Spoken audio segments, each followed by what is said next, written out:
നമ്മൾ ആരോഗ്യത്തെക്കുറിച്ച് സംസാരിക്കുമ്പോൾ സ്ഥിരം പറയുന്ന 3 വാക്കുകളുണ്ട്: ഷുഗർ, പ്രഷർ, കൊളസ്ട്രോൾ. ഇത് ടെസ്റ്റ് ചെയ്യുന്നു, ഇത് ഏത് റേഞ്ചിലാണ്, കൂടുതലാണോ കുറവാണോ, ഇങ്ങനെയൊക്കെയുള്ള ചർച്ചകൾ. പ്രത്യേകിച്ച് നിങ്ങളൊരു 35 വയസ്സിന് മുകളിൽ പ്രായമുള്ള ആളാണെന്നുണ്ടെങ്കിൽ മിക്കപ്പോഴും ഈ ചർച്ചയിൽ പെട്ടുപോകും. അല്ലെങ്കിൽ നിങ്ങളുടെ ചുറ്റുമുള്ള സുഹൃത്തുക്കൾ ഇത് ചർച്ച ചെയ്യുന്നതിൻ്റെ അകത്ത് നിങ്ങൾ പെട്ടുപോകും. എന്താണ് ഈ ഷുഗറും കൊളസ്ട്രോളും പ്രഷറും, ഈ 3 വാക്കുകൾക്ക് ആരോഗ്യത്തിലുള്ള പങ്ക്? ഇതെന്തോ കുഴപ്പം പിടിച്ചാണെന്ന് എല്ലാവർക്കും അറിയാമെങ്കിലും ആക്ച്വലി ഇതെങ്ങനെയാണ് ശരീരത്തിൽ പ്രവർത്തിക്കുന്നത് എന്നുള്ളതാണ് നമ്മൾ ഇന്നിവിടെ ചർച്ച ചെയ്യാൻ പോകുന്നത്. കാരണം പലപ്പോഴും ഹെൽത്തുമായിട്ട് ബന്ധപ്പെട്ടുള്ള ചർച്ചകൾ കാണുന്ന ഒരു പ്രശ്നം, ഡീറ്റെയിൽസിനെ കുറിച്ചാണ് ആൾക്കാർ എപ്പോഴും സംസാരിക്കുന്നത്. ഇതിൻ്റെ മൊത്തം പിക്ചർ, ആക്ച്വലി ഇതൊക്കെ എന്താണ്, അല്ലെങ്കിൽ എന്തുകൊണ്ടാണ് ഇത് പ്രധാനപ്പെട്ടതാകുന്നത്, ഈ ഒരു വിഷയത്തിലേക്ക് പൊതുവെ ചർച്ചകൾ പോകാറില്ല, അല്ലെങ്കിൽ അതിനെക്കുറിച്ച് അധികം ആളുകൾ ശ്രദ്ധിക്കാറില്ല. നമ്മളിന്ന് അതിനാണ് ഇവിടെ ശ്രമിക്കുന്നത്. നമ്മുടെ ശരീരം എന്ന് പറയുന്നത് പരസ്പരം ഇൻ്റർ കണക്റ്റഡ് ആയിട്ട് പ്രവർത്തിക്കുന്ന കുറേ അധികം സിസ്റ്റങ്ങളുടെ ഒരു കൂട്ടമാണ്. ശരീരത്തിലെ അവയവ വ്യൂഹങ്ങളെക്കുറിച്ച്, അതെങ്ങനെയാണ് ഒരു ശരീരം നിർമ്മിക്കാൻ ഉപയോഗിക്കപ്പെട്ടിരിക്കുന്നതിനെക്കുറിച്ച് നമ്മൾ ഇതേ ചാനലിൽ വിശദമായിട്ട് മുമ്പ് ചർച്ച ചെയ്തിട്ടുണ്ട്. അപ്പോൾ ഇതുമായിട്ട് കൂട്ടിച്ചേർത്ത് താല്പര്യമുള്ളവർക്ക് അത് കാണാവുന്നതാണ്. അതിൻ്റെ എസൻസ് മാത്രമേ നമ്മളിവിടെ എടുക്കുന്നുള്ളൂ. ശരീരത്തിന് ആത്യന്തികമായിട്ട് ഊർജ്ജം ഉണ്ടാക്കി അതിനെ നിലനിർത്തിക്കൊണ്ട് പോകുക എന്ന് പറഞ്ഞ ആവശ്യമുണ്ട് അതിജീവനത്തിന്. അപ്പോൾ ഊർജ്ജം ഉണ്ടാക്കുന്നതിന് നമ്മൾ ആഹാരം കഴിക്കണം. അതിനോടൊപ്പം ഇതിൻ്റെ മറ്റ് പ്രോസസ്സിന് ഹെൽപ്പ് ചെയ്യുന്നതിന് എപ്പോഴും വെള്ളം അത്യാവശ്യമായതുകൊണ്ട് നമ്മൾ വെള്ളം കുടിക്കും. ഈ ആഹാരത്തിൽ നിന്ന് നമുക്ക് ന്യൂട്രിയൻസ് എക്സ്ട്രാക്ട് ചെയ്യേണ്ടതുണ്ട്. അതിൻ്റെ അടിസ്ഥാനത്തിലാണ് ശരീര പ്രവർത്തനങ്ങൾ നടത്തിക്കൊണ്ട് പോകേണ്ടതും, ശരീരം നിർമ്മിക്കേണ്ടതും, ശരീരത്തിന് ആവശ്യമായിട്ടുള്ള ഊർജ്ജം ഉൽപ്പാദിപ്പിക്കേണ്ടതും. ഇതിൽ നിന്നും ബാക്കി വരുന്ന ഭാഗങ്ങളെ എക്സ്ക്രീറ്റ് ചെയ്ത് പുറത്തേക്കും കളയണം. അപ്പോൾ ഇതിനൊക്കെ ആവശ്യമായിട്ടുള്ള ഒരു കുറേയേറെ വ്യൂഹങ്ങൾ, സിസ്റ്റങ്ങൾ ചേർന്നതാണ് നമ്മുടെ ശരീരം. അപ്പോൾ ഇതിൽ 3 പ്രധാന ഭാഗങ്ങളെയാണ് നമ്മൾ ചർച്ചയ്ക്കെടുക്കുന്നത്. ഒന്ന്, ശരീരത്തിൽ ഊർജ്ജം ഉണ്ടാക്കുന്നത് ഒരു സെൻട്രലൈസ്ഡ് പ്രക്രിയ വഴിയല്ല. ഓരോ കോശത്തിലും വെവ്വേറെ ഊർജ്ജം ഉണ്ടാക്കണം. ഓരോ കോശത്തിലും അതിനാവശ്യമായിട്ടുള്ള ഊർജ്ജം ഉണ്ടാക്കുക മാത്രമേ സാധ്യമായിട്ടുള്ളൂ. ഊർജ്ജം ഒരിടത്ത് സെൻട്രലൈസ്ഡ് ആയിട്ട് ഉണ്ടാക്കി എല്ലായിടത്തും എത്തിക്കാൻ പറ്റില്ല. അപ്പോൾ ഊർജ്ജം ഉണ്ടാക്കുന്നതിന് ചില റോ മെറ്റീരിയൽസ് അത്യാവശ്യമാണ്. ഓക്സിജൻ വേണം, ന്യൂട്രിയൻസ്, പോഷകങ്ങൾ ആവശ്യമാണ്. ഈ പോഷകങ്ങളായാലും ന്യൂട്രിയൻസ് ആയാലും ഓരോ കോശത്തിലേക്കും എത്തിക്കുന്നത് രക്തമാണ്. സർക്കുലേറ്ററി സിസ്റ്റത്തിൻ്റെ ഭാഗമാണ് രക്തം. ശരീരത്തിലെ ഓരോ കോശത്തിലും രക്തം എത്തേണ്ടതുണ്ട്. അങ്ങനെ ഓരോ സ്ഥലത്തേക്കും രക്തം എത്തിക്കണമെന്നുണ്ടെങ്കിൽ ഒരു സെൻട്രൽ പമ്പ് ഹൗസിൽ നിന്നും പമ്പ് ചെയ്തിട്ട് വേണം ഇത് ചെയ്യാൻ. ആ പമ്പ് ഹൗസാണ് നമ്മുടെ ഹൃദയം അല്ലെങ്കിൽ ഹാർട്ട്. ഇവിടെ നിന്നും പോകുന്ന പ്ലംബിംഗ് ലൈൻ, പൈപ്പ് ലൈനുകളാണ് നമ്മുടെ രക്തക്കുഴലുകൾ. അപ്പോൾ ഇത് ശരീരത്തിലെ ഏത് കോശം എടുത്താലും അതിൽ നിന്നും ഒരു മുടിനാരിഴ അകലത്തിൽ ഒരു രക്തക്കുഴൽ എത്തിയിട്ടുണ്ടാവും. അത് അത്രയധികം ഇമ്പോർട്ടൻ്റ് ആണ് ഈ രക്തക്കുഴലുകൾ. ഇതിനെക്കുറിച്ചാണ് നമ്മൾ ഈ ഷുഗറും കൊളസ്ട്രോളും പ്രഷറും ഒക്കെ സംസാരിക്കുമ്പോൾ ആത്യന്തികമായിട്ട് സംസാരിക്കുന്നത്. ഈ പൈപ്പ് ലൈൻ സിസ്റ്റത്തിന് മുകളിൽ ഉണ്ടാകുന്ന 3 തരം സ്ട്രെസ്സുകൾ, അതായത് അതിൻ്റെ സ്വാഭാവികമായിട്ടുള്ള പ്രവർത്തനത്തിന് മുകളിൽ ഉണ്ടാകുന്ന പിരിമുറുക്കം, അധിക ഭാരം, അതാണ് നമ്മൾ ഷുഗർ, പ്രഷർ, കൊളസ്ട്രോൾ എന്നിങ്ങനെ 3 വാക്കുകൾ കൊണ്ട് പൊതുവെ ഉദ്ദേശിക്കുന്നത്. രക്തക്കുഴലുകളെ ഒരു പ്ലംബിംഗ് സിസ്റ്റവുമായിട്ട് നമ്മൾ ഉപമിച്ചെങ്കിലും നമുക്ക് പരിചയമുള്ള പൈപ്പ് ലൈനുകളിൽ നിന്നും രക്തക്കുഴലുകൾക്ക് വളരെ ഗൗരവകരമായിട്ടുള്ളൊരു വ്യത്യാസമുണ്ട്. അത് അവ ലൈവാണ് എന്നുള്ളതാണ്, അല്ലെങ്കിൽ അവ ആക്റ്റീവാണ്. വെറുതെ അതിനുള്ളിലൂടെ രക്തത്തെ ഒഴുകാൻ അനുവദിക്കുക മാത്രമല്ല ചെയ്യുന്നത്. ബ്ലഡ് വെസൽസിൻ്റെ ഉള്ളിൽ ഒരു ലൈനിങ് ഉണ്ട്, എൻഡോത്തീലിയം എന്നാണ് അതിനെ വിളിക്കുന്നത്. സവിശേഷ തരത്തിലുള്ള ഒരു കോശങ്ങൾ കൊണ്ടാണ് ഈ എൻഡോത്തീലിയം എന്ന് പറയുന്ന ലൈനിങ് നിർമ്മിക്കപ്പെട്ടിരിക്കുന്നത്. ഈ കോശങ്ങൾ വളരെ ആക്റ്റീവായിട്ട് ഈ രക്തചംക്രമണ വ്യവസ്ഥയെ നിയന്ത്രിക്കുന്നുണ്ട്. അപ്പോൾ അതിനൊരു സെക്യൂരിറ്റി സ്വഭാവമുണ്ട്. അതായത് എന്തൊക്കെ തരം കെമിക്കൽസാണ് അവയവങ്ങളിലേക്ക്, ഓർഗനുകളിലേക്ക് കയറിപ്പോകേണ്ടത്, എന്തൊക്കെ തരം വേസ്റ്റ് മെറ്റീരിയൽസാണ് രക്തത്തിൻ്റെ ആ ഫ്ലോയിൽ തന്നെ നിലനിർത്തേണ്ടത്, ഇങ്ങനെയുള്ളൊരു ഡിസിഷൻ മേക്കിങ് ഈ ബ്ലഡ് വെസൽസിലെ ഈ എൻഡോത്തീലിയം ചെയ്യുന്നുണ്ട്. അതുപോലെ നൈട്രിക് ഓക്സൈഡ് പോലുള്ള ചില കെമിക്കൽസിനെ സെക്രീറ്റ് ചെയ്ത് ഈ ബ്ലഡ് വെസൽസിൻ്റെ വലിപ്പത്തിൽ വ്യത്യാസം വരുത്താനും അതിലൂടെയുള്ള ബ്ലഡ് ഫ്ലോയുടെ റേറ്റിനെ നിയന്ത്രിക്കാനും ഒക്കെ ഈ എൻഡോത്തീലിയത്തിന് തന്നെ കഴിയും. അത് ഏതെങ്കിലും ഹാർട്ട് മാത്രമല്ല അത് ഡിസൈഡ് ചെയ്യുന്നതെന്നാണ് ഈ പറഞ്ഞു വരുന്നത്. അപ്പോൾ അതായത് ഈ രക്തക്കുഴലുകൾ തന്നെ അതിനകത്ത് സീരിയസ് ആയിട്ട് ഒരു ഇടപെടൽ നടത്തുന്നുണ്ട്. ഈ എൻഡോത്തീലിയം എന്ന് പറയുന്ന ഈ ലൈനിങ് വളരെ വളരെ സ്മൂത്ത് ആയിട്ടുള്ള ഒന്നാണ്. അതായത് അതിനകത്ത് അങ്ങനെ പരിപരിപ്പൊന്നും ഉണ്ടാവില്ല, വളരെ സ്മൂത്താണ്. കാരണം പരിപരിപ്പ് വരുമ്പോൾ ഉള്ള പ്രശ്നം, അതുവഴി പോകുന്ന രക്തത്തിൽ നമുക്കറിയാം ഒരുപാട് കോശങ്ങളുണ്ട്.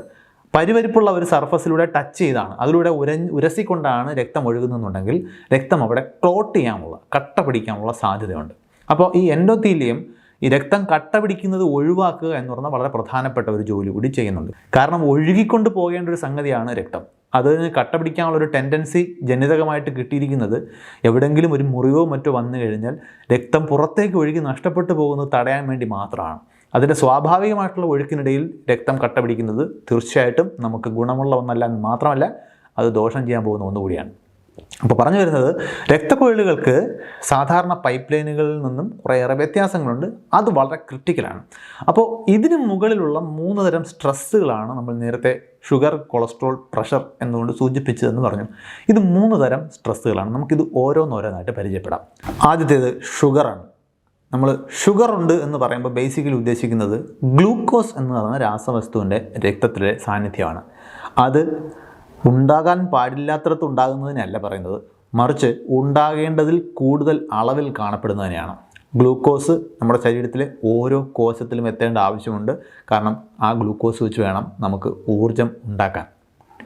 പക്ഷേ ഈ ഗ്ലൂക്കോസ് ഒരു സ്വീറ്റ്നർ മാത്രമല്ല, അതിന് മധുരമുള്ള ഒരു രാസവസ്തു മാത്രമല്ല. സർപ്രൈസിംഗ്ലി ഈ ഗ്ലൂക്കോസ് വളരെ സ്റ്റിക്കി ആയിട്ടുള്ള, പെട്ടെന്ന് രക്തക്കുഴലിനുള്ളിലെ ഈ എൻഡോത്തീലിയവുമായിട്ട് രാസപ്രവർത്തനത്തിൽ ഏർപ്പെടാൻ കൂടി ടെൻഡൻസി ഉള്ള ഒരു രാസവസ്തുവാണ്. അത് ആവശ്യത്തിൽ കൂടുതൽ രക്തത്തിൽ കാണപ്പെടുകയാണെങ്കിൽ അത് ഈ രക്തക്കുഴലുകളിലെ വക്കിൽ ഇങ്ങനെ അനാവശ്യമായിട്ടുള്ള ഒരു രാസപ്രവർത്തനത്തിൽ ഏർപ്പെടും. അതിന് നമ്മൾ ഗ്ലൈക്കേഷൻ എന്നാണ് പൊതുവെ വിളിക്കുന്നത്. അതായത് ഈ ഗ്ലൈക്കേഷൻ എന്ന് പറയുന്ന രാസപ്രവർത്തനത്തിലൂടെ ഗ്ലൂക്കോസ് രക്തക്കുഴലുകളിലെ ചില പ്രോട്ടീനുമായിട്ട് റിയാക്ട് ചെയ്ത് ചില end products, advanced glycation end products എന്ന് വിളിക്കും, അതുണ്ടാക്കും. അത് ഈ രക്തക്കുഴലുകളുടെ സ്റ്റിഫ്നെസ് കൂട്ടുക എന്ന് പറയുന്നൊരു ഫലമാണ് ഉണ്ടാകുക. രക്തക്കുഴലുകൾ സ്വാഭാവികമായിട്ടും വികസിക്കാനും വളയാനും തിരിയാനും ഒക്കെ കഴിയുന്ന ഒരു വളരെ ഫ്ലെക്സിബിളായിട്ടുള്ള പൈപ്പ് ലൈനാണ്. പക്ഷേ ഈ ഗ്ലൈക്കേഷൻ അവിടെ നടക്കുമ്പോൾ ആവശ്യത്തിൽ കൂടുതലുള്ള ഗ്ലൂക്കോസ് ഇതുമായിട്ട് റിയാക്ട് ചെയ്ത് ഗ്ലൈക്കേഷൻ പ്രോഡക്ട്സ് ഉണ്ടാകുമ്പോൾ അത് രക്തക്കുഴലിൻ്റെ സ്റ്റിഫ്നെസ് കൂട്ടുക എന്നുള്ളൊരു ഫലമായിരിക്കും ചെയ്യുന്നത്. ഇത് സ്വാഭാവികമായിട്ടും അതിലൂടെയുള്ള രക്തത്തിൻ്റെ ഒഴുക്കിനെയും മറ്റ് പല കാര്യങ്ങളെയും സ്വാധീനിക്കും. നമ്മളിനി മുമ്പോട്ടുള്ള ചർച്ചകളിലെല്ലാം ഓർത്തിരിക്കേണ്ട ഒരു കാര്യം, ഇതെല്ലാം ഒറ്റയ്ക്കൊറ്റയ്ക്ക് നടക്കുന്ന കാര്യങ്ങളല്ല. ഇവയെല്ലാം പരസ്പരം കണക്റ്റഡാണ്. ഒരു മാറ്റം മറ്റ് പല രീതിയിൽ ശരീരത്തിൻ്റെ പല പ്രവർത്തനങ്ങളെയും അവിടെ എല്ലാം റിഫ്ലക്റ്റ് ചെയ്യുന്ന രീതിയിലായിരിക്കും സംഭവിക്കുന്നത്. അപ്പോൾ ഈ ഗ്ലൂക്കോസ് അതുകൊണ്ട് തന്നെ നമ്മുടെ രക്തത്തിൽ എത്രത്തോളം ഉണ്ട് എന്നുള്ളത് നമ്മുടെ മൊത്തത്തിലുള്ള ആരോഗ്യനിലയെ, പറഞ്ഞല്ലോ, ശരീരത്തിൻ്റെ മുഴുവൻ സ്ഥലത്തും എല്ലാ കോശങ്ങളിലേക്കും കണക്ട് ചെയ്യപ്പെട്ടിരിക്കുന്ന സംഗതികളാണ് ഈ ബ്ലഡ് വെസൽസ് എന്ന് പറയുന്നത്. അപ്പോൾ അതിനുള്ളിൽ ഗ്ലൂക്കോസ് ഇത്തരത്തിലുള്ള പരാക്രമങ്ങൾ കാണിക്കുന്നത് തീർച്ചയായിട്ടും ഗൗരവകരമായിട്ടുള്ള കോൺസിക്വൻസസ് ഉണ്ടാകും. അതുകൊണ്ടാണ് ബ്ലഡ് ഷുഗർ നമ്മൾ ടെസ്റ്റ് ചെയ്യുന്നത്. പൊതുവിൽ രക്തത്തിലെ ഗ്ലൂക്കോസ് ലെവൽ നമ്മൾ 2 രീതിയിൽ മെഷർ ചെയ്യാറുണ്ട്. ഒന്ന് ഫാസ്റ്റിംഗ് ഗ്ലൂക്കോസ് ലെവൽ എന്ന് പറയുന്ന, നമ്മൾ ആഹാരം കഴിച്ചൊരു 7-8 മണിക്കൂറിന് ശേഷം നമ്മളെ ബ്ലഡ് വെസൽസിൽ അല്ലെങ്കിൽ അതിലൂടെ ഒഴുകുന്ന ബ്ലഡിൽ എത്രത്തോളം ഗ്ലൂക്കോസ് നിലനിൽക്കുന്നുണ്ട് എന്ന അളവ് നമ്മൾ ടെസ്റ്റ് ചെയ്യുമ്പോഴാണ് ഈ ഫാസ്റ്റിംഗ് ബ്ലഡ് ഷുഗർ എന്ന് നമ്മൾ അതിനെ വിളിക്കുന്നത്. മറ്റൊന്ന് HbA1c എന്ന് പറയുന്ന വേറൊരു അളവാണ്. അത് ഒരു 3 മാസത്തെ കാലയളവിൽ നമ്മുടെ രക്തത്തിൽ ശരാശരി എത്ര ഗ്ലൂക്കോസ് കാണപ്പെട്ടിരുന്നു എന്നുള്ളതിൻ്റെ ഒരു മാർക്കറാണ്. അത് നമ്മുടെ ചുവന്ന രക്താണുക്കളുടെ മുകളിൽ ഇത് അവശേഷിപ്പിക്കുന്ന ചില അടയാളങ്ങളുടെ അടിസ്ഥാനത്തിലാണ് നമ്മൾ മെഷർ ചെയ്യുന്നത്. പൊതുവിൽ എത്രത്തോളം ഗൗരവകരമായിട്ട് ഈ ഷുഗർ നമ്മുടെ രക്തക്കുഴലുകളെ കെമിക്കലി സ്ട്രെസ് ചെയ്യുന്നുണ്ട്, രാസപരമായിട്ട് എത്രത്തോളം പിരിമുറുക്കം നമ്മുടെ ബ്ലഡ് വെസൽസിൽ ഉണ്ടാക്കുന്നുണ്ട് എന്നുള്ളതിൻ്റെ ഒരു അളവാണ് അത്. അപ്പോൾ HbA1c ലെവൽ കൂടി നിൽക്കുന്നു എന്ന് പറഞ്ഞാൽ അതിൻ്റെ അർത്ഥം കുറേ നാളുകളായിട്ട് ക്രോണിക്കായിട്ട് ബ്ലഡ് വെസൽസിൽ ഈ കെമിക്കൽ സ്ട്രെസ്സ് അനുഭവപ്പെടുന്നുണ്ട്. ഇനി ബ്ലഡ് വെസൽസിലേക്ക് വരുന്ന രണ്ടാമത്തെ സ്ട്രെസ്സ്, ഷുഗറിൻ്റേത് കെമിക്കൽ സ്ട്രെസ് ആയിരുന്നുണ്ടെങ്കിൽ അടുത്തത് ഒരു മെക്കാനിക്കൽ സ്ട്രെസ്സാണ്. മെക്കാനിക്കൽ എന്ന് പൊതുവെ പറഞ്ഞാൽ ഫിസിക്സിൽ ഉദ്ദേശിക്കുന്നത് ബലപ്രയോഗത്തിലൂടെ, ബലം, ചലനം, ഇതുമായിട്ട് ബന്ധപ്പെട്ട വാക്കാണ് പൊതുവെ മെക്കാനിക്സ് എന്ന് നമ്മൾ വിളിക്കുന്നത്. അപ്പോൾ മെക്കാനിക്കൽ സ്ട്രെസ് എന്നുകൊണ്ട് ഉദ്ദേശിക്കുന്നത് ഹൃദയം ഈ രക്തക്കുഴലുകളിലൂടെ രക്തത്തെ എങ്ങനെ ഫോഴ്സ് ചെയ്ത് അല്ലെങ്കിൽ പ്രഷർ കൊടുത്ത് മൂവ് ചെയ്യിക്കുന്നു എന്നുള്ളതാണ് നമ്മൾ അവിടെ പരിഗണിക്കുന്നത്. ഇതും സ്വാഭാവികമായിട്ടും നമുക്ക് ഹൃദയത്തിന് ഒരു പ്രഷർ കൊടുത്താൽ മാത്രമേ ശരീരത്തിൻ്റെ എല്ലാ ഭാഗങ്ങളിലേക്കും രക്തത്തെ എത്തിക്കാൻ പറ്റൂ. അപ്പോൾ നമ്മൾ രക്തമർദ്ദം അല്ലെങ്കിൽ ബ്ലഡ് പ്രഷർ അളക്കുമ്പോൾ ഇത് എത്രത്തോളം സ്വാഭാവികമാണ് എന്നാണ് പരിശോധിക്കുന്നത്. ഒരു സ്വാഭാവികമായിട്ടൊരു പ്രഷർ ഉണ്ടെങ്കിൽ മാത്രമേ രക്തത്തെ എല്ലാ ഭാഗങ്ങളിലേക്കും ഹൃദയത്തിന് എത്തിക്കാൻ പറ്റുള്ളൂ.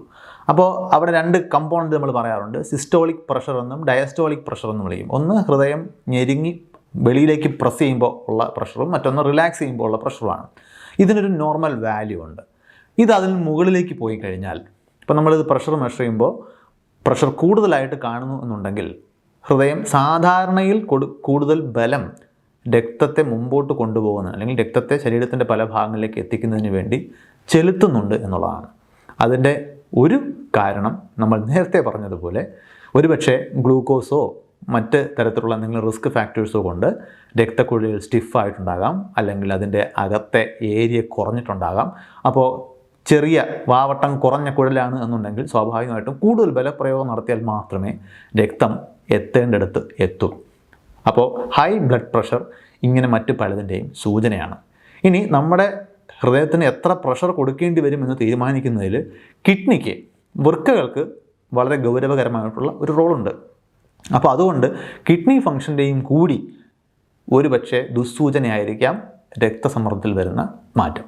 ഇനി ഒരുപക്ഷെ നിങ്ങൾ രക്തസമ്മർദ്ദം കുറവായിട്ടാണ് കാണുന്നതെന്നുണ്ടെങ്കിൽ മനസ്സിലാക്കിക്കൊള്ളണം, ശരീരത്തിൻ്റെ എല്ലാ ഭാഗത്തേക്കും വേണ്ടത്ര കാര്യക്ഷമതയോടുകൂടി രക്തം എത്തുന്നില്ല.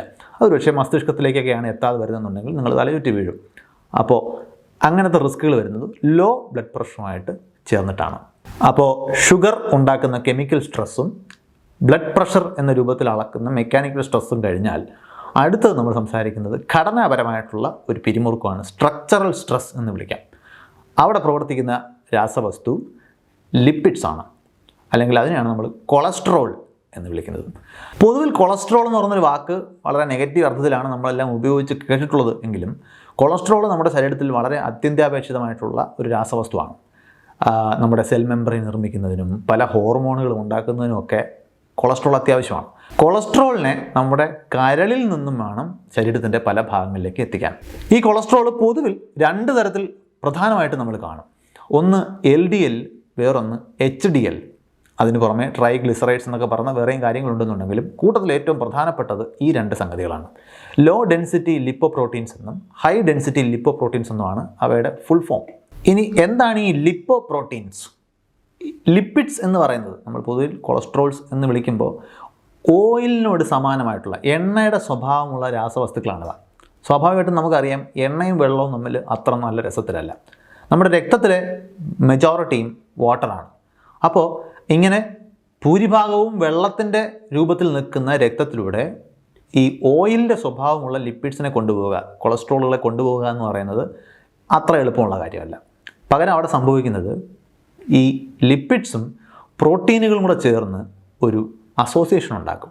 അങ്ങനെ ഒരു ഉരുളകളായിട്ടാണ് ഇവ ട്രാൻസ്പോർട്ട് ചെയ്യപ്പെടുന്നത്. അവയാണ് ലിപ്പോ പ്രോട്ടീൻ എന്ന് നമ്മൾ വിളിക്കുന്നത്. ഈ ലിപ്പോ പ്രോട്ടീൻ ആണ് നേരത്തെ പറഞ്ഞതുപോലെ രണ്ട് തരത്തിലുള്ളത്. ലോ ഡെൻസിറ്റി ലിപ്പോ പ്രോട്ടീൻ എന്ന് പറയുന്ന LDLും ഹൈ ഡെൻസിറ്റി ലിപ്പോ പ്രോട്ടീൻ എന്ന് പറയുന്ന HDLും. ഈ HDLിൽ പ്രോട്ടീൻ്റെ അളവാണ് കൂടുതൽ. ലിപ്പിഡ്സിനെ അപേക്ഷിച്ച്, കൊളസ്ട്രോൾ എന്ന് പറഞ്ഞാൽ ഈ ഓയിലി ആയിട്ടുള്ള ലിപ്പിഡ്സിനെ അപേക്ഷിച്ച് പ്രോട്ടീനുകൾക്ക് ഡെൻസിറ്റി കൂടുതലാണ്. അപ്പോൾ ഈ ലിപ്പോ പ്രോട്ടീൻ എന്ന് പറയുന്ന ഉരുളയ്ക്കുള്ളിൽ പ്രോട്ടീൻ്റെ അളവാണ് കൂടുതലെന്നുണ്ടെങ്കിൽ അതിന് ഡെൻസിറ്റി കൂടുതലായിരിക്കും. അതിനാണ് നമ്മൾ HDL എന്ന് വിളിക്കുന്നത്. മറിച്ച് അതിൽ ലിപ്പിഡ്സിൻ്റെ അളവാണ് കൂടുതൽ എന്നുണ്ടെങ്കിൽ അത് LDL ആണ്. ഇതിന് രണ്ടിനും രണ്ട് ജോലിയാണുള്ളത്. ഈ LDL എന്ന് പറയുന്നത് ഡെലിവറി ട്രക്കാണെങ്കിൽ HDL എന്ന് പറയുന്നത് ട്രാഷ് ട്രക്കാണ്, അല്ലെങ്കിൽ ഗാർബേജ് ട്രക്കാണ്. നമ്മുടെ കരളിൽ നിന്നും കൊളസ്ട്രോളിനെ ശരീരത്തിൻ്റെ പല ഭാഗങ്ങളിൽ അല്ലെങ്കിൽ ബ്ലഡ് വെസൽസിലേക്ക് എത്തിക്കുക എന്നുള്ള ജോലിയാണ് LDL ചെയ്യുന്നത്. ഈ ആവശ്യത്തിലധികമുള്ള ലിപ്പിഡ്സിനെ തിരിച്ച് കരളിലേക്ക് എത്തിക്കുക എന്ന് പറഞ്ഞ ജോലിയാണ് HDL എന്ന് പറയുന്ന ഈ ലിപ്പോപ്രോട്ടീൻ വകഭേദം ചെയ്യുന്നത്. അപ്പോൾ സ്വാഭാവികമായിട്ടും ഇതിലേതാണ് നമുക്ക് വേണ്ടത്? ലിപ്പിഡ്സ് ആവശ്യത്തിൽ കൂടുതൽ രക്തത്തിൽ നിൽക്കുന്നത്, പ്രത്യേകിച്ച് ലിപ്പിഡ്സിന് പ്രാമുഖ്യമുള്ള LDL രക്തത്തിൽ നിൽക്കുന്നത് നമുക്ക് ഗുണമുള്ള കാര്യമല്ല. ഈ ലിപ്പിഡ്സ് ചിലപ്പോൾ അവ ഓക്സിഡൈസ് ചെയ്യപ്പെട്ട് ശരീരത്തിന് ഒരു ഇമ്മ്യൂൺ റെസ്പോൺസാണ് ഉണ്ടാക്കുക. ഇമ്മ്യൂൺ റെസ്പോൺസ് എന്ന് പറയുന്നത് ഇൻഫ്ലമേഷൻ എന്ന് പറയുന്ന വാക്ക് നമ്മൾ ഇതേ ചാനൽ മുമ്പ് അലർജിയെക്കുറിച്ച് ചർച്ച ചെയ്ത വീഡിയോയിൽ നമ്മൾ സംസാരിച്ചിരുന്നു. അപ്പോൾ ആവശ്യത്തിലധികമുള്ള ലിപ്പിഡ്സ്, കൊളസ്ട്രോൾ രക്തത്തിൽ നിന്ന് കഴിഞ്ഞാൽ അത് ശരീരത്തിന് ഒരു ഇമ്മ്യൂൺ റെസ്പോൺസ് ആയിരിക്കും പലപ്പോഴും ഉണ്ടാക്കുന്നത്. അതിൻ്റെ പ്രശ്നം ഒരിടത്ത്. ഇനി ഇത് രക്തക്കുഴലിൽ പ്ലേക്കുകൾ ഉണ്ടാകുന്നതിന്, അകത്ത് നമ്മുടെ പൈപ്പിലൂടെ വെള്ളം കുറേ നാൾ ഒഴുകുമ്പോൾ ഒരു സ്ലൈമി ആയിട്ടുള്ളൊരു ഡെപ്പോസിറ്റ് ഈ പൈപ്പിൻ്റെ അകത്തുണ്ടാകുന്നത് നിങ്ങളെല്ലാവരും ശ്രദ്ധിച്ചിട്ടായിരിക്കും. ചിലപ്പോൾ ഓരെന്നൊക്കെ നമ്മൾ അതിനെ വിളിക്കുന്നുണ്ടാവും. എന്തായാലും വെള്ളത്തിലുള്ള പലതും ഈ പൈപ്പിൻ്റെ വക്കിൽ പറ്റിപ്പിടിക്കുന്നത് നമുക്ക് കാണാൻ പറ്റും. അതുപോലെ ഈ ലിപ്പിഡ്സ് ആവശ്യത്തിലധികം രക്തത്തിൽ നിൽക്കുകയാണെങ്കിൽ, അല്ലെങ്കിൽ പ്രതീക്ഷിക്കപ്പെടുന്നതിൽ കൂടുതൽ സമയം അത് രക്തത്തിൽ ചെലവഴിക്കുകയാണെന്നുണ്ടെങ്കിൽ അത് രക്തക്കുഴലുകളുടെ ഉള്ളിൽ ഇത്തരത്തിലുള്ള ഒരു ലൈനിങ് ഉണ്ടാക്കും. അതിനെ പ്ലേക്ക് ഫോർമേഷൻ എന്ന് വിളിക്കാം. ഈ പ്ലേക്ക് ഉണ്ടായിക്കഴിഞ്ഞാലുള്ള പ്രശ്നം നമ്മൾ നേരത്തെ പറഞ്ഞ പോലെ എൻഡോത്തീലിയത്തിൻ്റെ വളരെ സ്മൂത്തായിട്ടുള്ള ആ ഉപരിതലത്തിൽ ഇത്തരം പ്ലേക്കുകൾ ഉണ്ടാക്കുമ്പോൾ അവിടെ പരിപരിപ്പുണ്ടാവും. പരിപരുത്ത ഉപരിതലങ്ങൾ രക്തം കട്ട പിടിക്കുന്നതിനുള്ള സാധ്യത ഉണ്ടാക്കുന്ന സ്ഥലങ്ങളാണ്. പിന്നെ ഒരു സ്ഥലത്ത് ഒരല്പം പരിപരിപ്പ് ഉണ്ടായിക്കഴിഞ്ഞാൽ പിന്നെയും അവിടെ ലിപ്പിഡ്സിന് വന്ന് അടിയാനുള്ള സാധ്യത കൂടി തുറന്നു കിട്ടും. മൊത്തത്തിൽ പ്ലംബിംഗ് സിസ്റ്റത്തെ ഇത് മോശമായിട്ട് ബാധിക്കും. ഇതിലെവിടെയാണ് പ്രശ്നം ഉണ്ടാകുന്നത്? LDL ആണ് കൂടി നിൽക്കുന്നത് എന്നുണ്ടെങ്കിൽ അതിൻ്റെ അർത്ഥം രക്തക്കുഴലിലേക്ക് വരുന്ന ലിപ്പിഡ്സിനെ അപേക്ഷിച്ച് തിരിച്ചു പോകുന്ന ലിപ്പിഡ്സിൻ്റെ അളവ് കുറവാണ്. അതിൻ്റെ അർത്ഥം ആവശ്യത്തിലധികം ലിപ്പിഡ്സ് രക്തത്തിൽ, ആവശ്യത്തിലധികം കൊളസ്ട്രോൾ രക്തത്തിൽ നിലനിൽക്കുന്നുണ്ട് എന്നതിൻ്റെ സൂചനയാണ് HDLൻ്റെ വാല്യൂ കുറഞ്ഞിരിക്കുന്നതും LDLൻ്റെ വാല്യൂ കൂടിയിരിക്കുന്നതും. അതായത് LDL കൂടി നിൽക്കുകയാണെന്നുണ്ടെങ്കിൽ നിങ്ങളുടെ രക്തക്കുഴലുകൾക്കുള്ളിൽ പ്ലേക്ക് ഉണ്ടാകാനുള്ള സാധ്യത കൂടുതലാണ് എന്നാണ് അതിൻ്റെ അർത്ഥം. ഇനി അതുപോലെ തന്നെ ട്രൈഗ്ലിസറൈഡ്സ് എന്നറിയപ്പെടുന്ന കൊളസ്ട്രോളിൻ്റെ സാന്നിധ്യം, ട്രൈഗ്ലിസറൈഡുകൾ പൊതുവിൽ ഫാറ്റ് കൊണ്ടുപോകുന്നതിനുള്ള മാർഗ്ഗമാണ് രക്തത്തിലൂടെ. അത് കൂടി നിൽക്കുന്നുണ്ടെങ്കിൽ നിങ്ങളുടെ ഫാറ്റ് പ്രോസസ്സിങ് പ്രോപ്പർലി നടക്കുന്നില്ല എന്നാണ് എൻ്റെ അർത്ഥം. ചിലപ്പോൾ ഫാറ്റി ലിവർ ആയിരിക്കാം, അല്ലെങ്കിൽ മറ്റേതെങ്കിലും രീതിയിലുള്ള പ്രോസസ്സിങ് ഇഷ്യൂസ് ആയിരിക്കാം. അപ്പോൾ ഈ നോർമൽ വാല്യൂ ഇതിനൊക്കെ ഉണ്ട് എന്ന് പൊതുവിൽ ബ്ലഡ് ടെസ്റ്റിൽ നമ്മൾ നോക്കിയാൽ കാണും. അതിൻ്റെ അർത്ഥം ഹെൽത്തി ആയിട്ട് ഇതെല്ലാം ബാലൻസ്ഡ് ആയിട്ട് നടന്നു പോകുന്നതിന് ഇതൊക്കെ ഏത് അളവിലാണ് കാണപ്പെടേണ്ടത്. ഇതിൽ കൂടുതലോ കുറവോ ആണെന്നുണ്ടെങ്കിൽ ഈ പറയുന്ന സിസ്റ്റങ്ങളിൽ എന്തൊക്കെയോ പാകപ്പിഴകൾ ഉണ്ട് എന്നതിൻ്റെ സൂചനയായിട്ട് വേണം മനസ്സിലാക്കാൻ. ഇനി പൊതുവിൽ നമ്മൾ ഹെൽത്ത് ചെക്കപ്പ് എന്ന പേരിൽ നമ്മൾ ബ്ലഡും യൂറിനും ഒക്കെ ടെസ്റ്റ് ചെയ്യുമ്പോൾ നമ്മൾ ഈ 3 സ്ട്രെസ്സുകൾ എത്രത്തോളം ഉണ്ട് എന്നാണ് ആദ്യം പരിശോധിക്കുന്നത്. നമ്മൾ ഷുഗറും കൊളസ്ട്രോളും പ്രഷറും ടെസ്റ്റ് ചെയ്യുമ്പോൾ. ഇനി ഇതിനെയൊക്കെ റെഗുലേറ്റ് ചെയ്തുകൊണ്ടിരിക്കുന്ന അവയവങ്ങളുടെ അവസ്ഥ കൂടി നമ്മൾ പരിശോധിക്കേണ്ടതുണ്ട്. അതാണ് നമ്മൾ പൊതുവിൽ kidney function test, liver function test എന്നൊക്കെയുള്ള പേരുകളിൽ കൂടി പല ടെസ്റ്റുകളും ചെയ്യുന്നത്. അതായത് 3 പ്രധാനപ്പെട്ട റെഗുലേറ്റേഴ്സാണ് നമ്മൾ ഈ പറഞ്ഞ പരിപാടിയെല്ലാം അവിടെ നടത്തിക്കൊണ്ടിരിക്കുന്നത്. അവർ ഈ പരിപാടി നടത്തുന്ന റോഡാണ് ആക്ച്വലി ബ്ലഡ് വെസൽസ്. അപ്പോൾ ഇവരുടെ പ്രവർത്തനങ്ങൾ എത്രത്തോളം ബാലൻസ്ഡ് ആണ്, എത്രത്തോളം നോർമലായിട്ടാണ് നടക്കുന്നത് എന്നുള്ളത് നമ്മൾ ഈ ബ്ലഡ് വെസൽസിൽ റിഫ്ലക്റ്റ് ചെയ്യപ്പെടും എന്ന് നമുക്കറിയാം. എന്നാൽ അതേസമയം കുറച്ചുകൂടി ഇൻസൈറ്റ് കിട്ടുന്നതിന് വേണ്ടി, നമ്മുടെ ശരീരത്തിൻ്റെ അവസ്ഥയെക്കുറിച്ച് കുറച്ചുകൂടി ഉൾക്കാഴ്ച കിട്ടുന്നതിന് വേണ്ടി ഈ 3 റെഗുലേറ്റേഴ്സിനെ കുറിച്ചുകൂടി നമ്മൾ ചിലപ്പോൾ പരിശോധിച്ചെന്നിരിക്കും. അതാണ് പൊതുവിൽ നമ്മൾ ECG എന്നൊക്കെ ഫോമിൽ ഹൃദയത്തിൻ്റെ പ്രവർത്തനം, ഹാർട്ട് എങ്ങനെ പ്രവർത്തിക്കുന്നു എന്ന് പരിശോധിക്കുന്നു. അതുപോലെ liver function test, kidney function test, അതായത് ഈ പ്രവർത്തനങ്ങളെ നിയന്ത്രിക്കുന്ന 3 മേജർ റെഗുലേറ്റേഴ്സ് എങ്ങനെ പ്രവർത്തിക്കുന്നുണ്ട് എന്ന് മനസ്സിലാക്കാനുള്ള ടെസ്റ്റുകളാണവ. ഹാർട്ടിൻ്റെ ഹെൽത്തിൻ്റെ ഒരു പ്രധാനപ്പെട്ട സൂചനയാണ് നമ്മൾ ഇലക്ട്രോ കാർഡിയോഗ്രാം എന്ന് വിളിക്കുന്ന ECG. അതായത് ഈ ഹൃദയത്തെ മിടിപ്പിക്കുന്നത് അതിനുള്ള ചില ഇലക്ട്രിക്കൽ ആക്ടിവിറ്റിയാണ്, ചില വൈദ്യുത സ്പന്ദനങ്ങളാണ് ഹൃദയത്തെ ഇങ്ങനെ മിടിക്കാൻ സഹായിക്കുന്നത്. ആ വൈദ്യുത സ്പന്ദനമായിട്ട് ബന്ധപ്പെട്ടുള്ള വോൾട്ടേജിലുള്ള വേരിയേഷനൊക്കെ എങ്ങനെയാണ്, വോൾട്ടേജ് എപ്പോഴും വേരി ചെയ്തുകൊണ്ടിരിക്കും, അത് ആ വേരി ചെയ്യുന്ന റിതം കറക്റ്റായിട്ടാണോ എന്നൊക്കെ ഉള്ള കാര്യങ്ങൾ പരിശോധിക്കാനാണ് നമ്മൾ പൊതുവിൽ ECG പോലുള്ള മാർഗ്ഗങ്ങൾ ഉപയോഗിക്കുന്നത്. ഹൃദയം തീർച്ചയായിട്ടും രക്തത്തെ പമ്പ് ചെയ്യുക എന്ന് പറഞ്ഞ ജോലിയാണ് ചെയ്യുന്നുണ്ടെങ്കിൽ ശരീരത്തിലെ പ്രധാനപ്പെട്ട പ്രോസസ്സിംഗ് ഫാക്ടറി എന്ന് പറയുന്നത് കരൾ അല്ലെങ്കിൽ ലിവറാണ്. അപ്പോൾ അതിൻ്റെ ഫംഗ്ഷനുമായിട്ട് ബന്ധപ്പെട്ടിട്ടുള്ള പല കാര്യങ്ങളും നമ്മൾ ടെസ്റ്റ് ചെയ്യാറുണ്ട്. ഇപ്പോൾ ഉദാഹരണത്തിന് ALT, AST, ബിലിറൂബിൻ, ആൽബുമിൻ ഇങ്ങനെയുള്ള കുറേ വാക്കുകൾ നമ്മൾ ലിവർ ഫംഗ്ഷൻ ടെസ്റ്റ് എന്ന രൂപത്തിൽ ടെസ്റ്റ് ചെയ്യാറുണ്ട്. അപ്പോൾ ലിവറിൻ്റെ പ്രവർത്തനങ്ങളെല്ലാം, ലിവർ പ്രൊഡ്യൂസ് ചെയ്യേണ്ട സംഗതികൾ മതിയായ അളവിൽ പ്രൊഡ്യൂസ് ചെയ്യുന്നുണ്ടോ, ലിവർ പ്രോസസ്സ് ചെയ്യുന്ന കാര്യങ്ങൾ മതിയായ രീതിയിൽ തന്നെ പ്രോസസ്സിങ് നടക്കുന്നുണ്ടോ, ഇതൊക്കെ അറിയാനാണ് ലിവർ ഫംഗ്ഷൻ ടെസ്റ്റ് എന്ന പേരിൽ നമ്മൾ ഈ ക്വാണ്ടിറ്റീസ് കൂടി രക്തത്തിൽ എത്രത്തോളം ഉണ്ട് എന്ന് പരിശോധിക്കുന്നത്. അപ്പോൾ ഹൃദയം പമ്പ് ചെയ്യുന്നു, ലിവർ അതിൻ്റെ പ്രോസസ്സിങ് ചെയ്യുന്നു. ഇനി ഇതിൽ പ്രധാനപ്പെട്ട അടുത്ത പണി എന്ന് പറയുന്നത് ഫിൽട്രേഷനാണ്. നമ്മുടെ ശരീരത്തിൽ വളരെ പ്രധാനപ്പെട്ട ഒരു ഫംഗ്ഷനാണ് ഈ ഫിൽട്രേഷൻ എന്ന് പറയുന്നത്. കാരണം ശരീരത്തിൽ നമ്മൾ പല കാര്യങ്ങളും അകത്തേക്ക് എടുക്കുന്നുണ്ട്. അതിൽ ആവശ്യത്തിലധികമുള്ള സംഗതികളെ പുറത്തേക്ക് കളയേണ്ടതുണ്ട്. പുറത്തേക്ക് പോകാൻ നിൽക്കുന്നതിൽ നമുക്ക് ശരീരത്തിൽ പിന്നെയും ആവശ്യമുള്ള കാര്യങ്ങളെ തിരിച്ചെടുക്കേണ്ടതുണ്ട്, റീഅബ്സോർബ് ചെയ്യേണ്ടതുണ്ട്. ഈ പണിയൊക്കെ ചെയ്യുന്നത് ശരീരത്തിൽ 2 എന്ന എണ്ണത്തിലുള്ള ഒരു അവയവമാണ് നമ്മുടെ വൃക്കകൾ അല്ലെങ്കിൽ കിഡ്നി. കിഡ്നി വളരെ ആക്റ്റീവായിട്ട് പ്രവർത്തിച്ചുകൊണ്ടിരിക്കുന്ന ഒരു അവയവമാണ്. നമുക്കറിയാം അതിനുള്ളിൽ നെഫ്രോണുകൾ എന്ന് വിളിക്കുന്ന സവിശേഷ തരത്തിലുള്ള ഒരു സ്ട്രക്ചറുകളുണ്ട്. അത് ഒരുപാട് എണ്ണമുണ്ട്. അതിനുള്ളിലൂടെ രക്തം കടന്നു പോകുമ്പോൾ കിഡ്നി അതിനുള്ള പല സംഗതികളും റീഅബ്സോർബ് ചെയ്യുകയും പലതും അതിലൂടെ പുറത്തേക്ക് ഒഴുക്കി വിടുകയും ഒക്കെ ചെയ്യും. അപ്പോൾ ആ ഫിൽട്രേഷൻ പ്രോസസ്സ് എത്രത്തോളം അളവിൽ നടക്കുന്നുണ്ട്. നമ്മൾ നേരത്തെ ഒരിടത്ത് സൂചിപ്പിച്ചിരുന്നു, കിഡ്നിക്ക് നമ്മുടെ പ്രഷർ, രക്തത്തിൻ്റെ ആ പ്രഷർ നിയന്ത്രിക്കുന്നതിൽ പ്രധാനപ്പെട്ട പങ്കുണ്ട്. നമുക്ക് എത്ര പ്രഷർ ആവശ്യമുണ്ട് എന്ന് രക്തത്തിലെ ചില ഘടകങ്ങളുടെ അടിസ്ഥാനത്തിൽ അസസ് ചെയ്തിട്ട് ആണ് കിഡ്നി അതിന് പറ്റിയ മെസ്സേജസ് കൊടുക്കുന്നത്. ഇത് വളരെ സങ്കീർണമായിട്ടുള്ള ഒരു മെസ്സേജിങ് ശൃംഖലയിലൂടെയാണ് ഇതൊക്കെ നടക്കുന്നത്. എന്തായാലും കിഡ്നിക്കും അതിനകത്തൊരു റോളുണ്ട് എന്ന് നമ്മൾ മറക്കാൻ പാടില്ല. വെറുതെ രക്തത്തിലെ സംഗതികൾ ഫിൽട്ടർ ചെയ്യുക മാത്രമല്ല കിഡ്നി ചെയ്യുന്നത്. ശരീരത്തിൽ ഏറ്റവും കൂടുതൽ സജീവമായിട്ട് ഊർജ്ജം ചെലവാക്കുന്ന പ്രദേശം ഏതെന്ന് ചോദിച്ചു കഴിഞ്ഞാൽ നമ്മുടെ മസിലുകളാണ്. അപ്പോൾ മസിലുകൾ ഊർജ്ജം ചെലവാക്കുന്നതിൻ്റെ ഭാഗമായിട്ട് ഉണ്ടാകുന്ന ഒരു ഇൻഡിക്കേറ്റർ മോളിക്യൂളാണ് പൊതുവെ നമ്മൾ ക്രിയാറ്റിൻ എന്ന് വിളിക്കുന്നത്. അപ്പോൾ കിഡ്നി ഫംഗ്ഷൻ ടെസ്റ്റിൻ്റെ ഭാഗമായിട്ട് നമ്മൾ ക്രിയാറ്റിൻ എത്രത്തോളം ഉണ്ട് എന്ന് ചെക്ക് ചെയ്യുമ്പോൾ അടിസ്ഥാനപരമായിട്ട് നമ്മൾ പരിശോധിക്കുന്നത് ഈ മസിൽ ഉണ്ടാക്കുന്ന വേസ്റ്റിനെ കിഡ്നി എത്രത്തോളം പ്രോപ്പറായിട്ട് ക്ലിയർ ചെയ്യുന്നുണ്ട് എന്നുള്ളതാണ്. രക്തത്തിൽ ക്രിയാറ്റിൻ കൂടി നിൽക്കുകയാണ് എന്ന് കണ്ടു കഴിഞ്ഞാൽ അതിൻ്റെ അർത്ഥം കിഡ്നി വേണ്ടത്ര ഇതിനെ ക്ലിയർ ചെയ്യുന്നില്ല, അതവിടെ കിടക്കുകയാണ്. അപ്പോൾ ആ ഫങ്ഷൻ പ്രോപ്പർലി നടക്കുന്നില്ല എന്ന് കാണാം. ഇനി പ്രോട്ടീൻ മെറ്റബോളിസം, അതായത് മാംസ്യം എന്ന് പറയുന്ന പ്രോട്ടീനെ കൈകാര്യം ചെയ്യുന്നതുമായിട്ട് ബന്ധപ്പെട്ടുണ്ടാകുന്ന ഒരു വേസ്റ്റ് പ്രോഡക്റ്റാണ് യൂറിയ. അപ്പോൾ യൂറിയയുടെ അളവ് എത്രത്തോളം ഉണ്ട് നോക്കുക. യൂറിയ കൂടി നിൽക്കുന്നുണ്ട് എന്നുള്ളതിന് അർത്ഥം പ്രോട്ടീൻ മെറ്റബോളിസം പ്രോപ്പർലി നടക്കുന്നില്ല.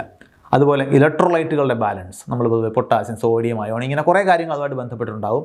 അതെല്ലാം കൃത്യമായിട്ട് റീഅബ്സോർബ് ചെയ്യുകയോ അത് രക്തത്തിലൂടെ ഒഴുക്കിക്കളയുകയോ ഒക്കെ ചെയ്യുന്ന ഡിസിഷൻ എടുക്കുന്നത് കിഡ്നിയാണ്. അത് കൃത്യമായ അളവിൽ നടക്കുന്നില്ല എന്നുണ്ടെങ്കിൽ ഇലക്ട്രോലൈറ്റിൻ്റെ ഇംബാലൻസ് നമുക്ക് കിഡ്നി ഫംഗ്ഷൻ ടെസ്റ്റിലൂടെ അറിയാൻ പറ്റും. ഇതൊക്കെ ശരീരത്തിൽ വളരെ ചെറിയ അളവിലുള്ള രാസവസ്തുക്കളാണെങ്കിൽ പോലും ശരീരത്തിൻ്റെ പ്രവർത്തനങ്ങളിൽ ഇവയ്ക്ക് വളരെ നിർണായകമായിട്ടുള്ള പങ്ക് വഹിക്കാനുണ്ട്. ഇനി പല പ്രശ്നങ്ങളും ലക്ഷണങ്ങളായിട്ട് അല്ലെങ്കിൽ അസുഖകരമായിട്ടുള്ള ലക്ഷണങ്ങളായിട്ട് ശരീരത്തിൽ പ്രകടമാകുന്നതിന് മുമ്പ് തന്നെ അതിൻ്റെ ഒരു ഇൻഡിക്കേഷൻ നമുക്ക് യൂറിനിലൂടെ, മൂത്രത്തിലൂടെ ലഭ്യമാകും. അതായത് കിഡ്നിയുടെ ഫിൽട്രേഷൻ പ്രോസസ്സിൻ്റെ പ്രോഡക്റ്റ് ആണല്ലോ യൂറിൻ എന്ന് പറയുന്നത്. അപ്പോൾ യൂറിനിൽ എന്തൊക്കെയുണ്ട്, ഏത് അളവിലുണ്ട് എന്ന് ടെസ്റ്റ് ചെയ്യുമ്പോൾ അകത്തെ കിടപ്പ് വശത്തിൽ എന്തെങ്കിലും പ്രശ്നമുണ്ടെങ്കിൽ, പാകപ്പിഴകളുണ്ടെങ്കിൽ കുറേയൊക്കെ നമുക്ക് പ്രകടമായിട്ട് കിട്ടും. ഇപ്പോൾ മൂത്രത്തിൽ എത്രത്തോളം പ്രോട്ടീൻ കാണപ്പെടുന്നുണ്ട്, പ്രോട്ടീൻ കാണപ്പെടാവുന്നതിൽ കൂടുതൽ കാണുകയാണെന്നുണ്ടെങ്കിൽ പ്രോട്ടീൻ ഫിൽട്രേഷനുമായിട്ട് ബന്ധപ്പെട്ടുള്ള കാര്യങ്ങൾ പ്രശ്നത്തിലാണ് എന്ന് നമുക്ക് ഊഹിക്കാൻ പറ്റും. അതുപോലെ മൂത്രത്തിൽ നിങ്ങൾ ഗ്ലൂക്കോസിൻ്റെ അളവ് കാണുകയാണ് എന്നുണ്ടെങ്കിൽ തീർച്ചയായിട്ടും ഗ്ലൂക്കോസിൻ്റെ റെഗുലേഷനിൽ കാര്യമായിട്ടുള്ള പാകപ്പിഴകൾ നടക്കുന്നുണ്ട്. ഗ്ലൂക്കോസ് കൂടി നിൽക്കുന്നുണ്ട് എന്നുണ്ടെങ്കിൽ ഒന്നുകിൽ ആവശ്യമുള്ളതിൽ കൂടുതൽ ഗ്ലൂക്കോസ് അകത്തേക്ക് എടുക്കുകയും വല്ലാതെ ഫ്ലഡ് ചെയ്യപ്പെടുകയും ചെയ്യുന്നുണ്ട്, അല്ലെങ്കിൽ ഉള്ള ഗ്ലൂക്കോസിനെ പ്രോപ്പറായിട്ട് റെഗുലേറ്റ് ചെയ്യാൻ കഴിയുന്നില്ല എന്നൊരവസ്ഥയുണ്ട്. ഇതെല്ലാം നമുക്ക് അതിൽ കൂടെ വെളിപ്പെട്ട് കിട്ടും. പിന്നെ തീർച്ചയായിട്ടും മൂത്രത്തിൽ ചിലപ്പോൾ രക്തത്തിൻ്റെ സാന്നിധ്യം ഉണ്ടെന്നുണ്ടെങ്കിൽ അതും മറ്റ് പല പ്രശ്നങ്ങളുടെയും സിംറ്റമായിട്ട് നമുക്ക് നേരത്തെ അറിയാൻ പറ്റും. ഇനി ഇതിനൊക്കെ പുറമെ വേറൊരു കാര്യം കൂടി എളുപ്പത്തിൽ ചെക്ക് ചെയ്യാവുന്നതുണ്ട്.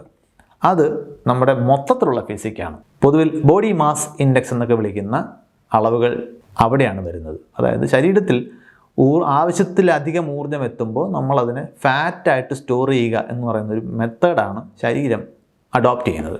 അപ്പോൾ പൊണ്ണത്തടി എന്ന് പറയുന്നത് തീർച്ചയായിട്ടും ആവശ്യത്തിലധികം ഈ സംഗതികളെല്ലാം രക്തത്തിലുണ്ട് എന്നതിൻ്റെ ഏറ്റവും എവിഡൻ്റ് ആയിട്ടുള്ള സൂചനയാണ്.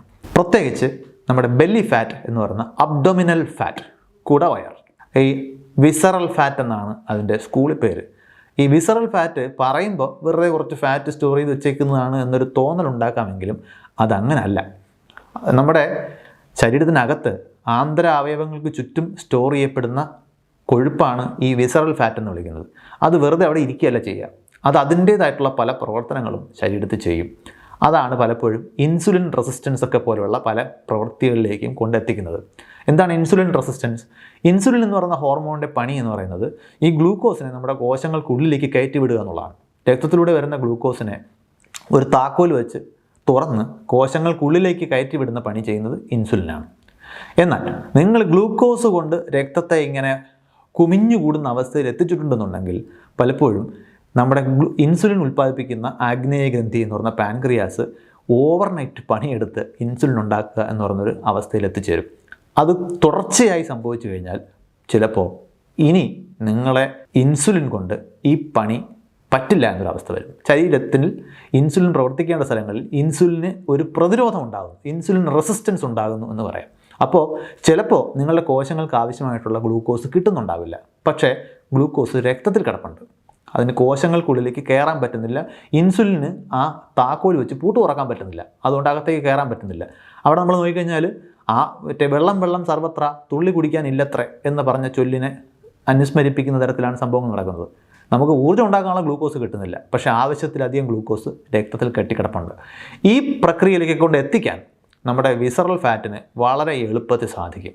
അപ്പോൾ ബോഡി മാസ് ഇൻഡെക്സ് എന്ന് പൊതുവെ പറയുന്നത് ഹൈറ്റും വെയ്റ്റും പരിഗണിച്ചിട്ടുള്ള ഒരു കണക്കുകൂട്ടലാണ്. അതിൻ്റെ അടിസ്ഥാനത്തിൽ നമ്മൾ BMI റേഞ്ച് ഒക്കെ നോക്കാറുണ്ട്. അത് ഒബീസ് ആണോ, ഹെൽത്തി ആണോ, നോർമൽ റേഞ്ചിലാണോ, ഇങ്ങനെയൊക്കെയുള്ള കാര്യങ്ങൾ നമുക്ക് എല്ലാവർക്കും പരിചയമുള്ളതാണ്. പക്ഷേ ഈ പറഞ്ഞ വിസറൽ ഫാറ്റിന് കൂടുതൽ അപകടം ഉണ്ട് എന്നുള്ളതുകൊണ്ട് തന്നെ വെറുതെ ബോഡി മാസ് ഇൻഡെക്സ് മാത്രം ചെക്ക് ചെയ്താൽ പോരാ എന്നാണ് ഇന്നത്തെ പൊതുവിലുള്ള വിദഗ്ധ അഭിപ്രായം.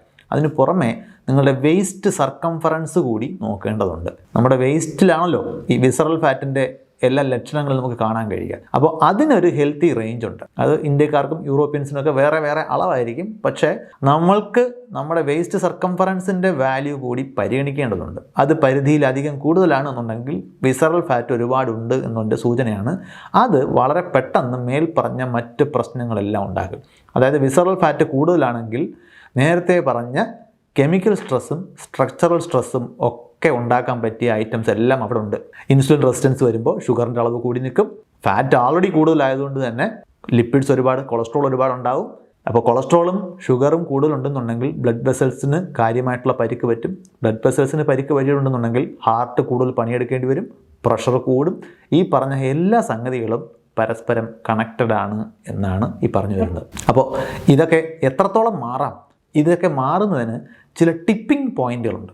നമ്മൾ പറഞ്ഞതുപോലെ നമ്മളൊരു കസേര വെച്ച് കളിക്കുമ്പോൾ നമുക്കൊരല്പം ചരിക്കാം, കുറച്ചുകൂടി ചരിക്കാം, അങ്ങനെ എത്ര വേണേലും നമുക്ക് ചരിക്കാൻ കഴിയില്ല. ഒരു പെർട്ടിക്കുലർ ആംഗിളിന് അപ്പുറത്തേക്ക് നിങ്ങളുടെ കസേര ചരിച്ചാൽ നിങ്ങൾ താഴെ വീഴും. പിന്നെ നിങ്ങൾക്ക് ഈ ചരിഞ്ഞിട്ട് തിരിച്ചു വരുന്നത് പോലെ താഴെ വീണിട്ട് തിരിച്ചു വരാൻ പറ്റില്ല. അത് പിന്നെ പണിപ്പെട്ട് എഴുന്നേറ്റിരിക്കേണ്ടി വരും. അപ്പോൾ എന്തൊക്കെയാണ് ഈ പറഞ്ഞ ബ്ലഡ് വെസൽസിലുള്ള സ്ട്രെസ്സ്, ഈ ടിപ്പിംഗ് പോയിന്റ് കഴിഞ്ഞു പോയാൽ ഉണ്ടാകാവുന്ന പ്രത്യാഘാതങ്ങൾ? പ്രധാനമായിട്ടും ഏറ്റവും പോപ്പുലർ ആയിട്ടുള്ള 3 പ്രത്യാഘാതങ്ങൾ മാത്രം നമുക്കിവിടെ പറയാം. ഏറ്റവും ആദ്യത്തെ നമുക്ക് പരിചയമുള്ള ഹാർട്ട് അറ്റാക്ക്. എങ്ങനെയാണ് ഈ ഹാർട്ട് അറ്റാക്ക് ഉണ്ടാകുന്നത്? നമ്മൾ പറഞ്ഞതുപോലെ പ്ലംബിംഗ് ലൈനിലുള്ള പ്രശ്നമാണ് ഇതെല്ലാം ആത്യന്തികമായിട്ട് കൊണ്ടെത്തിക്കുന്നത്. അപ്പോൾ എല്ലാ അവയവങ്ങൾക്കും പ്രവർത്തിക്കാൻ രക്തം ആവശ്യമാണ്. അപ്പോൾ അവിടെയെല്ലാം രക്തക്കൊഴലുകളുടെ രക്തം എത്തുന്നുണ്ട്. നമ്മളിത് പലതവണ പറഞ്ഞു. ഹൃദയത്തിന് പ്രവർത്തിക്കാനും രക്തം ആവശ്യമാണ്. അപ്പോൾ ഹൃദയത്തിലേക്ക് പോകുന്ന രക്തക്കുഴലുകൾ, ആർട്ടറികൾ, അവിടെ ഇത്തരത്തിലുള്ള നമ്മൾ നേരത്തെ പറഞ്ഞ പ്ലാക്ക് ഫോർമേഷനോ ഒക്കെ വരികയും എവിടെയെങ്കിലും ഇത് അടയുകയും ചെയ്താൽ, നമ്മൾ ബ്ലോക്ക് ഉണ്ട് എന്ന് പറയുന്നത്, എവിടെയെങ്കിലും ഹൃദയത്തിലേക്ക് പോകുന്ന, ഹൃദയത്തിൻ്റെ പ്രവർത്തനത്തിനുള്ള ഊർജ്ജം ഉണ്ടാക്കുന്നതിന് ആവശ്യമായിട്ട് പോകുന്ന രക്തത്തിൻ്റെ ഒഴുക്ക് തടയപ്പെട്ടാൽ ഹൃദയം അവിടെ കഷ്ടപ്പെടും. അങ്ങനെ ഹൃദയത്തിനുണ്ടാകുന്ന സ്ട്രഗിൾ, ചിലപ്പോൾ ആ ഭാഗത്തെ ഹൃദയകോശങ്ങൾ നശിച്ചു പോയെന്നും വരും. അപ്പോൾ ഹൃദയത്തിന് ഉണ്ടാകുന്ന അവസ്ഥയാണ് ഹാർട്ട് അറ്റാക്ക് എന്ന് വിളിക്കുന്നത്. അതായത് ഹൃദയം കൂടുതൽ പ്രഷർ കൊടുത്ത് രക്തത്തെ ശരീരത്തിൻ്റെ പല ഭാഗങ്ങളിലേക്ക് എത്തിക്കാൻ ശ്രമിക്കുന്നു. പക്ഷേ ഹൃദയത്തിന് അങ്ങനെ പ്രവർത്തിക്കാൻ മാത്രമായിട്ടുള്ള ഊർജ്ജം ഹൃദയത്തിന് കിട്ടുന്നില്ല. ചിലപ്പോൾ നോർമലി ഇത് പ്രവർത്തിക്കുന്നുണ്ടാവും. അതായത് ചെറിയ ബ്ലോക്കൊക്കെ ഉണ്ടെങ്കിലും ഹൃദയം ഉള്ളത് വെച്ച് പ്രവർത്തിച്ചുകൊണ്ടിരിക്കും. പക്ഷേ നിങ്ങൾ ഡാൻസ് ചെയ്യുകയോ ജിമ്മിൽ വർക്കൗട്ട് ചെയ്യുകയോ ഒക്കെ പോലെ കൂടുതൽ ഊർജ്ജം ആവശ്യം വരുന്ന, കൂടുതൽ പവർ ആവശ്യമായിട്ട് വരുന്ന പ്രവൃത്തികളിൽ ഏർപ്പെടുമ്പോഴായിരിക്കും ആവശ്യത്തിനുള്ള രക്തം എത്തുന്നില്ല എന്നുള്ള കാര്യം പ്രകടമാകുന്നത്. അതാണ് പല ആളുകളും വളരെ അൺഎക്സ്പെക്റ്റഡ് ആയിട്ട് കുഴഞ്ഞു വീണ് മരിക്കുന്നത് പോലുള്ള അവസ്ഥകൾ നമ്മൾ കാണുന്നത്. കാരണം ചെറിയ ഊർജ്ജ ആവശ്യമുണ്ടായിരുന്ന ഡെയിലി ലൈഫ് ആക്ടിവിറ്റീസിൽ അവർക്ക് ഈ ബുദ്ധിമുട്ട് തിരിച്ചറിയാൻ സാധിച്ചിട്ടുണ്ടാവില്ല. പക്ഷേ പതിവില്ലാതെ കൂടുതൽ ഊർജ്ജം ആവശ്യം വരുന്ന പ്രവൃത്തികളിലേക്ക്, ഹൈ ഇൻറ്റൻസിറ്റി പ്രവൃത്തികളിലേക്ക് ചെല്ലുമ്പോഴായിരിക്കും ഹൃദയം വിചാരിച്ചാൽ ഇത് കൂട്ടിയാൽ കൂടില്ല എന്ന അവസ്ഥ വരുന്നത്. അതിനാണ് നമ്മൾ ഹാർട്ട് അറ്റാക്ക് എന്ന് വിളിക്കുന്നത്. പൊതുവെ ഹാർട്ട് അറ്റാക്കുമായിട്ട് ചേർത്ത് അതുപോലെ ഉപയോഗിക്കുന്ന വേറൊരു വാക്കാണ് കാർഡിയാക് അറസ്റ്റ് എന്ന് പറയുന്നത്. പക്ഷേ മെഡിക്കൽ ഭാഷയിൽ ഇത് രണ്ടും 2 അവസ്ഥകളാണ്. കാർഡിയാക് അറസ്റ്റ് ഒരു ഇലക്ട്രിക്കൽ പ്രോബ്ലമാണ്. അതായത് ഹൃദയത്തെ ഇങ്ങനെ പൾസ് ചെയ്യിച്ചുകൊണ്ടിരിക്കുന്ന ആ ഇലക്ട്രിക്കൽ ആക്ടിവിറ്റീസിൽ പ്രശ്നം വരുമ്പോഴാണ് കാർഡിയാക് അറസ്റ്റ് എന്ന് പറയുന്നത്. ഹൃദയം പ്രവർത്തിക്കാൻ പറ്റാത്ത വിധം നിന്നുപോകും. ഹാർട്ട് അറ്റാക്ക് എന്ന് പറയുന്നത് രക്തക്കുഴലുകളായിട്ട് ബന്ധപ്പെട്ടിട്ടുള്ള ഒരവസ്ഥയാണ്. പക്ഷേ ഹാർട്ട് അറ്റാക്ക് കാരണം ഹൃദയത്തിന് പ്രവർത്തിക്കാനുള്ള രക്തം എത്താതെ വന്നു കഴിഞ്ഞാൽ അത് അതിൻ്റെ ഇലക്ട്രിക്കൽ ആക്ടിവിറ്റിയെ ബാധിക്കാം. അപ്പോൾ അതൊരു കാർഡിയാക് അറസ്റ്റിലേക്ക് നയിക്കാം. പക്ഷേ ഇത് രണ്ടും എക്സാക്ട്ലി ഒരേ കാര്യമല്ല, രണ്ടും 2 അർത്ഥത്തിലുള്ള കാര്യങ്ങളാണെന്നേ ഉള്ളൂ. പക്ഷേ അവ പരസ്പരം ബന്ധപ്പെട്ടിരിക്കുന്നു. പക്ഷേ ഇതിലേക്ക് നയിക്കുന്ന കാരണങ്ങൾ നമ്മൾ നോക്കിയാൽ നേരത്തെ പറഞ്ഞ ഷുഗർ, കൊളസ്ട്രോൾ, പ്രഷർ.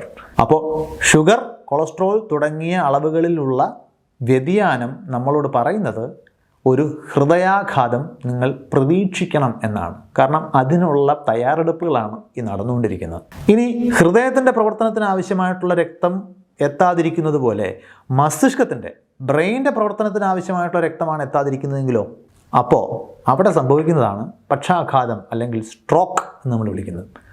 അപ്പോൾ മസ്തിഷ്കത്തിന് സംഭവിക്കുന്ന കാർഡിയാക് അറസ്റ്റാണ് സ്ട്രോക്ക്.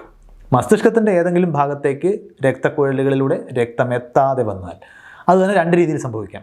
ഒന്നുകിൽ ആ രക്തക്കുഴലുകൾ കംപ്ലീറ്റ്ലി ബ്ലോക്ക് ആയിപ്പോയി, അതുവഴി അപ്പുറത്തേക്ക് രക്തത്തിന് പോകാൻ സാധിക്കുന്നില്ല. അപ്പോൾ അതുവഴി അതിനുശേഷം ഉണ്ടായിരുന്ന ബ്ലഡ് സപ്ലൈ നിൽക്കും. അപ്പോൾ അതിലൂടെ രക്തം കിട്ടേണ്ടിയിരുന്ന മസ്തിഷ്ക ഭാഗങ്ങൾക്ക് രക്തം കിട്ടാതെ കഷ്ടപ്പെടും. മസ്തിഷ്കത്തിൻ്റെ ആ ഭാഗത്തിൻ്റെ പ്രവർത്തനത്തെ അത് ബാധിക്കും. അത് ഒരു തരത്തിലുള്ള സ്ട്രോക്കാണ്. ഇനി ചിലപ്പോൾ രക്തം ബ്ലോക്ക് ആകുക എന്ന അവസ്ഥയിൽ അത് നിൽക്കില്ല. അവിടെ രക്തക്കുഴലുകൾ പൊട്ടി എന്ന് വരാം. ബ്ലോക്ക് ഉണ്ടാകുമ്പോൾ എവിടെയെങ്കിലും എടുത്ത് രക്ത ഒഴുക്കിന് ബ്ലോക്ക് ഉണ്ടായിക്കഴിഞ്ഞാൽ സ്വാഭാവികമായിട്ടും അവിടെ ഹൃദയം കൂടുതൽ പണിയെടുക്കേണ്ടി വരും. ഹൃദയം കൂടുതൽ പ്രഷർ കൊടുത്ത് രക്തത്തെ അങ്ങോട്ട് പുഷ് ചെയ്തെന്നിരിക്കും. അത് ചിലപ്പോൾ രക്തക്കുഴലുകൾ താങ്ങിയില്ല എന്ന് വരാം.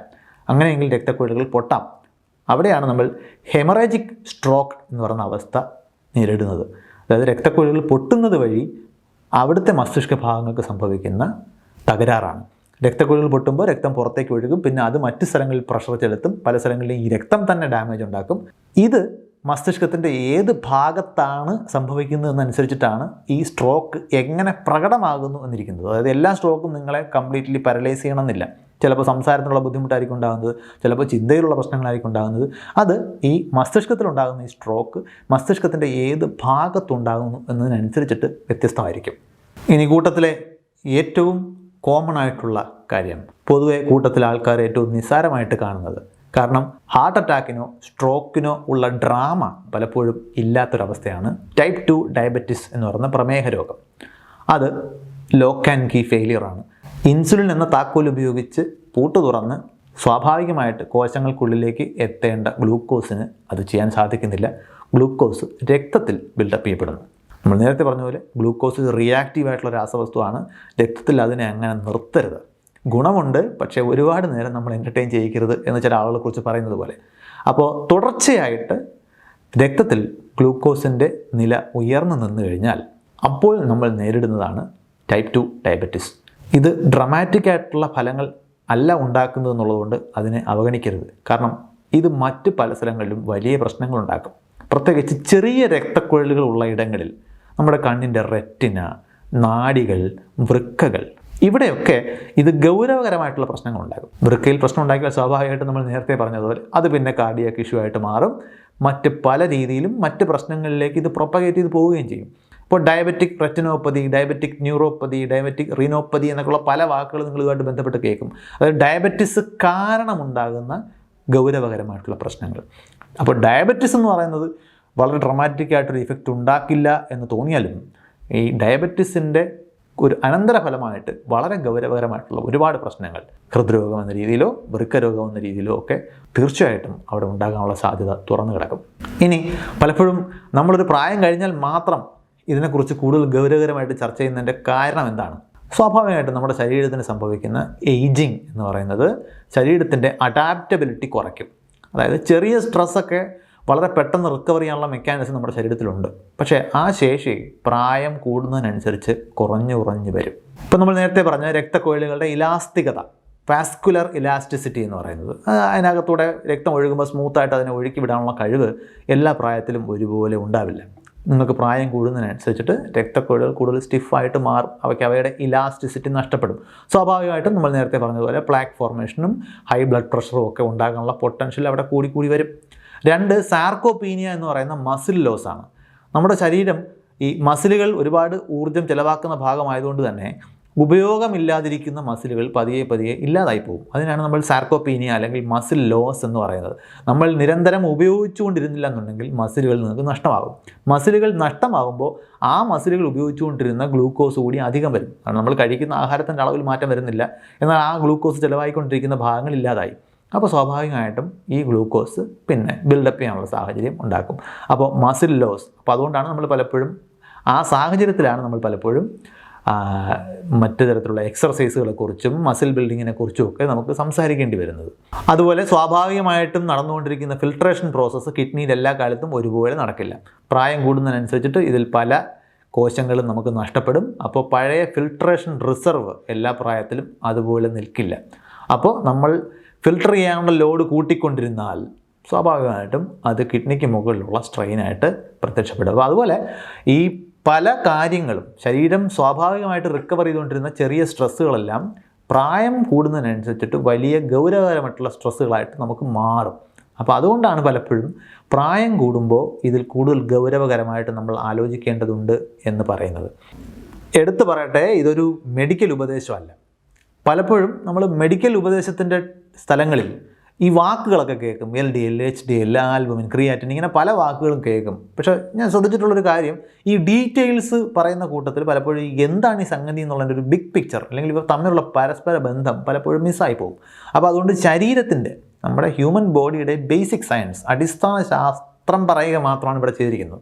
അപ്പോൾ അതുകൊണ്ട് തന്നെ പല ബ്ലഡ് ടെസ്റ്റ് പാരാമീറ്ററുകളെ കുറിച്ചും ലിവർ ഫംഗ്ഷൻ ടെസ്റ്റിനെ കുറിച്ചും ഒക്കെ നമ്മൾ പറഞ്ഞെങ്കിലും അതിൻ്റെ നോർമൽ റേഞ്ച് എത്രയാണ്, അതിൻ്റെ അർത്ഥം എന്താണ്, എന്തൊക്കെ ടെസ്റ്റുകൾ തമ്മിൽ കമ്പൈൻ ചെയ്ത് വേണം നമ്മളൊരു കാര്യം രോഗാവസ്ഥ മനസ്സിലാക്കാൻ, ഇങ്ങനെയുള്ള കാര്യങ്ങളിലൊന്നും ഉപദേശമോ അഭിപ്രായമോ പറയാനുള്ള യോഗ്യതയുള്ള ആളല്ല ഈ വീഡിയോ ചെയ്തുകൊണ്ടിരിക്കുന്നത്.